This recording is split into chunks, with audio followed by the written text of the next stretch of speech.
Good morning. Income tax में आज हम पांचवा और लास्ट हेड चालू कर रहे हैं। चार शीर्षक हमने पढ़ लिए हैं। वेतन शीर्षक से आए, मकान संपत्ति से आए, बिजनेस एंड प्रोफेशन से आए और कैपिटल गेन पूंजी लाभ से आया। पांचवा और अंतिम शीर्षक है अन्य साधनों से आए।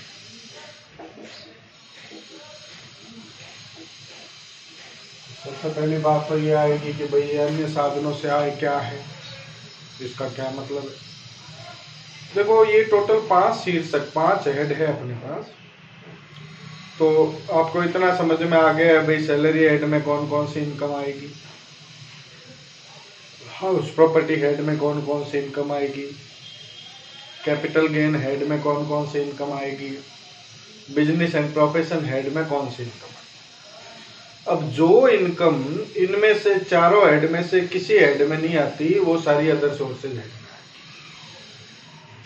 जो इनकम इन चारों हेड में से किसी भी हेड में नहीं आएगी वो अदर सोर्सेज हेड में आएगी। तो ये अदर सोर्सेज हेड में बेसिकली मुख्य बात करते हैं, मुख्य कौन सी इनकम आ सकती है। सबसे पहले लाभांश। यदि किसी कंपनी से अपने को डिविडेंड मिलता है तो डिविडेंड अदर सोर्सेज हेड में आएगा। वैसे भारतीय कंपनी से प्राप्त लाभांश तो करमुक्त होता है, तो कोई विदेशी कंपनी से प्राप्त लाभांश हो या अन्य तरह का कोई लाभांश हो तो वो अदर सोर्सेज हेड में आएगा। लॉटरी, वर्ग पहेली, घुड़दौड़, रेस, ठीक है ना, जुआ, शर्त, इन सबसे यदि किसी व्यक्ति को कोई आय हुई है तो वो भी अदर सोर्सेज हेड में आएगी। लेकिन अभी आप कह सकते हो कि भाई लॉटरी वगैरह चलो ठीक है लीगल होती है, मान लो भाई जुआ तो इलीगल है, इलीगल इनकम भी इसमें आएगी, बिल्कुल आएगी। इसमें इनकम भले इलीगल है, अवैध है, उसके ऊपर पेनल्टी लगेगी, उस व्यक्ति को दंडित किया जाए, वो सब अलग बात है। लेकिन यदि उसने पैसा कमाया है इस हेड से तो आएगा तो इसी अन्य सोर्स से, चाहे जुए से कमाया है, चाहे सट्टे से कमाया है, चाहे किसी से भी कमाया है। सी, प्रतिभूतियों पर ब्याज। प्रतिभूतियां होती है जैसे किसी कंपनी के डिबेंचर है या गवर्नमेंट की कोई सिक्योरिटीज है, वो हमने खरीद रखी है और उसके ऊपर अपने को कोई ब्याज प्राप्त हो रहा है, तो ब्याज की आय भी अन्य साधनों से आय शीर्षक में आ जाएगी। प्रतिभूतियों के अलावा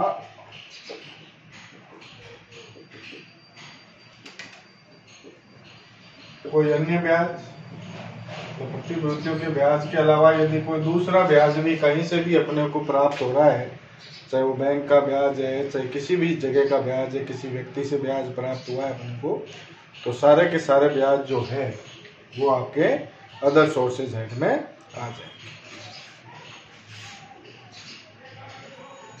संपत्तियों को किराए पर उठाने से आय।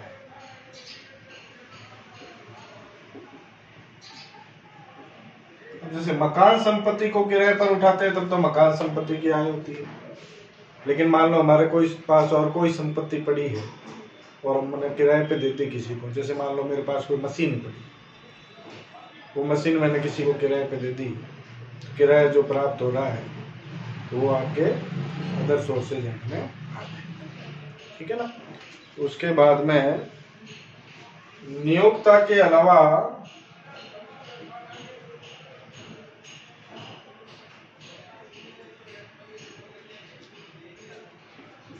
अन्य व्यक्तियों से प्राप्त कमीशन।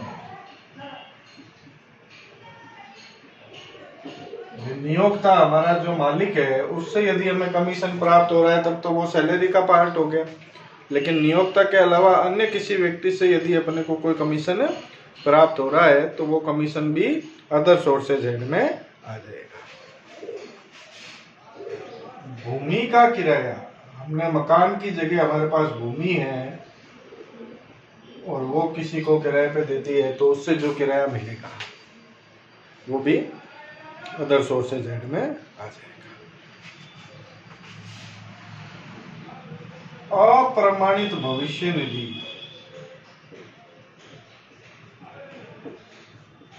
से प्राप्त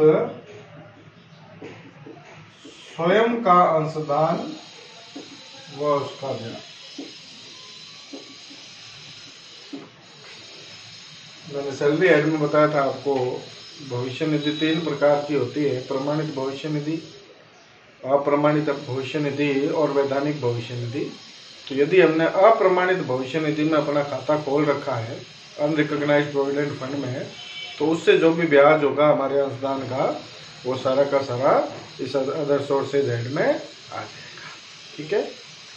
उसके बाद अधिकार शुल्क मतलब रॉयल्टी, कोई रॉयल्टी प्राप्त हो रही है अपने को किसी चीज की, तो वो भी हमारे अदर सोर्सेज हेड में आ जाएगी, रॉयल्टी की जो आए। ठीक है ना। फिर किराए की संपत्ति को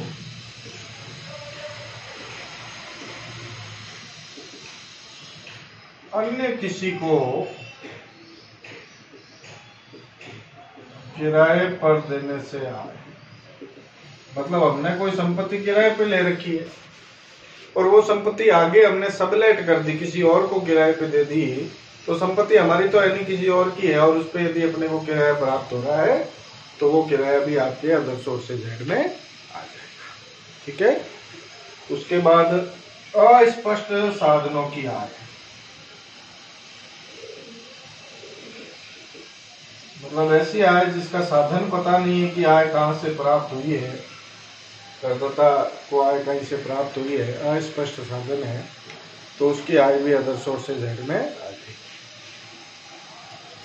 उसके बाद मानी गई आय, कुछ आय ऐसी होती है जो मान ली जाती है। मान ली जाती है का मतलब, जैसे मान लो मेरे पास कोई मकान है, वो मकान मैंने अपनी पत्नी के नाम ट्रांसफर कर दिया, लेकिन उससे कोई पैसे नहीं, तो मैं पत्नी को बेच रहा हूँ यदि मकान, तो पत्नी से भी पैसे लेने पड़ेंगे मेरे को बिना प्रतिफल के, विदाउट कंसिडरेशन।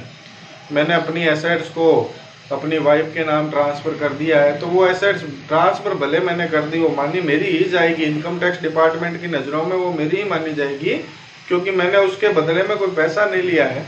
अब उस मकान संपत्ति से यदि कोई आय हो रही है तो मेरी मानी गई आय हो गई, क्योंकि संपत्ति अब मेरे नाम में तो है नहीं, एक्चुअल में मैंने ट्रांसफर कर दी है अपनी वाइफ के नाम पे, लेकिन मानी मेरी ही जाएगी आय, तो ऐसे मानी गई आय होती है। भारत के बाहर की कृषि आय, भारत की कृषि आय तो कर मुक्त होती है, मैं आपको बता चुका हूं, लेकिन भारत के बाहर की यदि कोई कृषि आय है तो वो अदर सोर्सेज हेड में आए। ठीक है। उसके बाद में बीमा एजेंसी की आय, मान लो हमने कोई इंश्योरेंस की एजेंसी ले रखी है और उससे हमें कोई आय हो रही है, तो वो भी अदर सोर्सेज हेड में ही आएगी, क्योंकि उसका कोई अलग से हेड है। उसके बाद एमपी व एमएलए का वेतन, अब देखो ये वेतन है, हालांकि तो आना तो वेतन शीर्षक में चाहिए, लेकिन इनकम टैक्स डिपार्टमेंट ने ऐसे प्रावधान कर दिए है कि एमपी और एमएलए की जो सैलरी होगी वो उनके अदर सोर्सेज हेड में आएगी, वो उनके सैलरी हेड में नहीं आएगी। संचालक को प्राप्त शुल्क, कोई कंपनी का डायरेक्टर है, संचालक है, और उसको कंपनी से शुल्क के रूप में कोई राशि प्राप्त हो रही है, तो वो उसके अदर सोर्सेज हेड में आएगी। गिफ्ट, गिफ्ट की बात करें तो 50,000 तक का गिफ्ट तो जो होता है वो कर मुक्त होता है, उसके ऊपर कर नहीं लगता है। यदि आपको गिफ्ट 50,000 से ज्यादा का प्राप्त हुआ है तो पूरी राशि गिफ्ट की कर योग्य हो जाएगी। हालांकि इसमें कुछ क्लॉज है, वो कोई क्वेश्चन आएगा तब हम साथ में देखेंगे, कि फिलहाल आपको इतना ही ध्यान रखना है कि 50,000 तक का गिफ्ट जो होता है वो टैक्स फ्री होता है, और 50,000 से ज़्यादा का यदि गिफ्ट हमें प्राप्त हुआ है तो वो पूरी राशि फिर आपकी गिफ्ट की अदर सोर्सेज हेड में टैक्सेबल हो जाएगी। क्षतिपूर्ति पर ब्याज, मान लो कोई कंपेंसेशन अपने को मिला है, लेकिन कंपेंसेशन का पैसा लेट मिला है, तो लेट जो पैसा मिला है उसके ऊपर जो ब्याज बन रहा है वो ब्याज की राशि भी आपके अदर सोर्सेज हेड में टैक्सेबल हो जाएगी।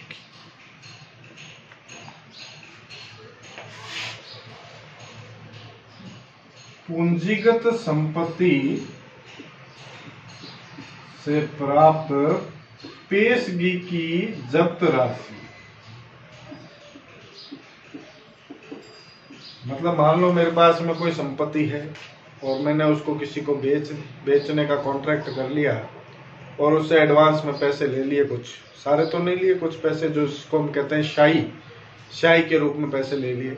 अब उसने मना कर दिया कि मैं तो ये संपत्ति नहीं लूंगा, तो जो मैंने एडवांस के लिए शाई के लिए पैसे लिए हैं वो पैसे मैं उसके जब्त कर लूंगा, उसको वापस नहीं दूंगा। तो ये जो पेशगी पे प्राप्त राशि है जो मैंने जब्त की है, वो सारी की सारी राशि आपके टैक्सेबल हो जाएगी। कौन से हेड में? अदर सोर्सेज हेड में। ठीक है ना, तो ये भी बात आपके ध्यान रखने की। तो मुख्य रूप से ये आए, ये तो मुख्य बताइए। देखो कोई जरूरी नहीं है कि ये फाइनल लिस्ट ही हो, आपको तो इतना ध्यान रखना है कि जो आए salary head, house property head, business head और कैपिटल गेन हेड, इन चारों ही हेड में जो आय नहीं आती है वो सारी की सारी आय अदर सोर्सेज हेड में आएगी। उसमें से कुछ उदाहरण मैंने आपको दिए कि ये आय हो सकती है। अब आय तो कुछ भी हो सकती है ना, तो कोई लिस्ट प्रॉपर तो है नहीं आय की कि कौन सी आय है कौन सी नहीं है। कोई भी आय हो जो चारों हेड में नहीं आएगी, वो सारी आय इस अदर सोर्सेज हेड में अपने को लेनी पड़ेगी। ये बात आपको विशेष रूप से ध्यान। अब इस हेड की भी कौन कौन सी आय कर मुक्त है, क्या क्या होगा, उनके बारे में हम बात करेंगे। अच्छा, एक मैं बताना भूल गया आपको, पारिवारिक पेंशन की आय, ये बहुत इंपॉर्टेंट है। फैमिली पेंशन, मान लो कोई व्यक्ति है, रिटायर हो गया, रिटायर होने के बाद मृत्यु हो गई उसकी, तो उसकी फैमिली को नियोक्ता से, मालिक से जो पेंशन प्राप्त वो फैमिली पेंशन कहलाती है। तो फैमिली पेंशन की जो आय होती है वो भी अदर सोर्सेज हेड में टैक्सेबल होती है, लेकिन इसमें कुछ छूट मिलती है। तो कितनी छूट मिलती है? फैमिली पेंशन में आपको 15,000 रुपये या 1/3 दोनों में से जो कम उतनी राशि की फैमिली पेंशन में छूट मिल जाती है। बाकी शेष बची हुई जो राशि है वो टैक्सेबल है। इसके अलावा और कौन कौन सी चीज़ों की छूट मिलती है, कौन कौन सी आय अदर सोर्सेज हेड में कर मुक्त होती है, किसी आय कोई तो पूरी कर मुक्त होती है, कोई आय में कितनी कुछ छूट मिलती है, ये सब बातें भी हम डिस्कस करेंगे। फिलहाल आपको मैंने केवल इतना बताया है कि मुख्य रूप से अदर सोर्सेज हेड में कौन कौन सी आय जो है वो हम शामिल करेंगे। तो इन आय को आपको विशेष रूप से ध्यान रखना है। तो इनको अच्छे से देखिए, समझिए, उसके बाद आगे और डिस्कशन करेंगे। Thank you.